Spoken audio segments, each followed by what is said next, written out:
그 다음에 이제 스위스 정치제도의 특징, 이 세 가지입니다. 크게 세 가지. 가장 중요한 특징, 연방국가이다. 연방국가는 다른 말로 하면 지방분권국가이다. 다른 나라의 연방국가다 하면 연방과 주와의 관계, 이것만을 얘기하는데 스위스는 연방과 칸톤, 칸톤과 게마인데, 즉 마을, 이 3자의 관계를 연방국가의 개념에 포함시키고 있습니다. 그 다음에 직접민주주의. 거의 모든 스위스 지역에서는 1년에 10건 내지 30건의 크고 작은 마을과 국가의 중대사를 국민들이 직접 결정합니다. 1년에 4번 모아서 합니다. 그래서 그 연방 홈페이지에 들어가 보니까 2038년까지 1년에 4번씩 하는 그 국민투표의 날이 정해져 있어요. 공시가 되어 있어요. 특별한 일이 없으면 연방이나 칸톤이나 이 마을의 중대사에 대한 그 국민투표가 그날 한꺼번에 이루어지는 거죠.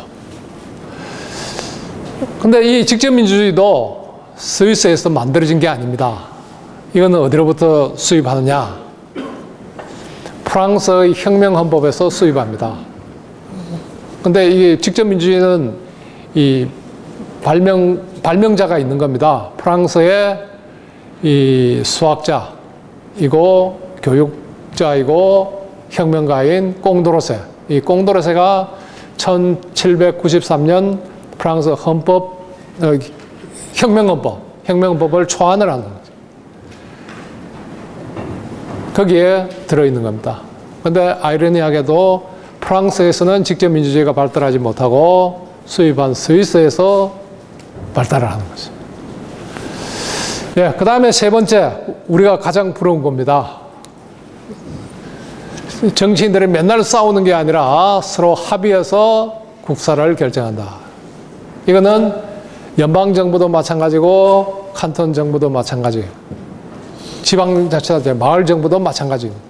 서로 정당을 달리하는 사람들끼리 정부를 구성합니다. 예를 들어서 연방정부 같으면 7명의 장관으로 구성되는데 그 7명은 어떻게 뽑느냐? 제1당에서 2명, 제2당에서 2명, 제3당에서 2명, 제4당에서 1명. 그래서 안건은 어떻게 결정하냐? 다수결이 아닙니다. 합의될 때까지 논의합니다.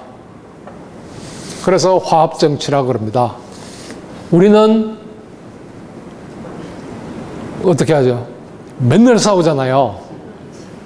여기는 정치가 굉장히 안정되어 있습니다. 이 정치의 안정이 곧 경제 발전의 뒷받침이 되는 거죠.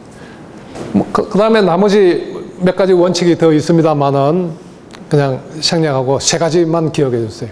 연방국가이다, 직접민주주의다, 화합정치다. 이거는 연방정부도 그렇고 칸톤 정부도 그렇고 마을정부도 마찬가지. 똑같은 원리에 의해서 운영이 됩니다. 그 다음에 한 가지 더 언급할 만한 가치가 있는 것은 영구적 무장 중립국가입니다. 영구적 무장 중립국가. 중립국가인데 무장 중립국가입니다. 여기에 대비되는 나라가 그 옆에 가면 벨기에라는 나라가 있습니다. 벨기에는 그냥 중립국가입니다. 결과는 어떻게 됐느냐? 벨기에는 1차 대전 때 망했습니다.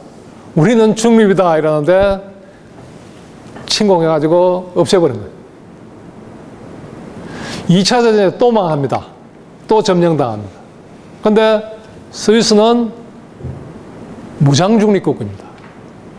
상비군은 없지만 위기가 오면 장군을 임명하고 민병대를 소집을 합니다.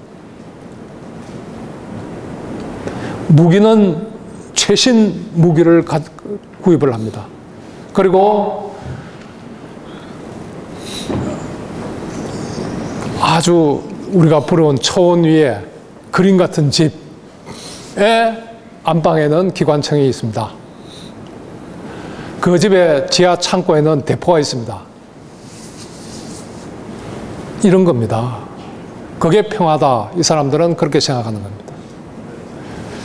그래서 이 2차 대전 때 히틀러가 스위스를 침공하려고 마음을 먹었다가 선포까지 합니다. 작전 계획까지 다 세우는데 이 사람들이 이렇게 얘기합니다. 만약에 당신들이 우리를 침공하면 우리들이 당신들을 이기지는 못할 것이다.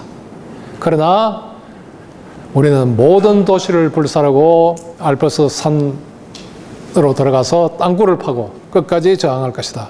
그러면 당신들 군대도 20만은 죽을 것이다. 그래서 히틀러가 침략을 포기한 겁니다. 그래서 이 강대국 사이에서 어떻게 독립을 유지했을까? 바로 이러한 무장 중립과 애국심.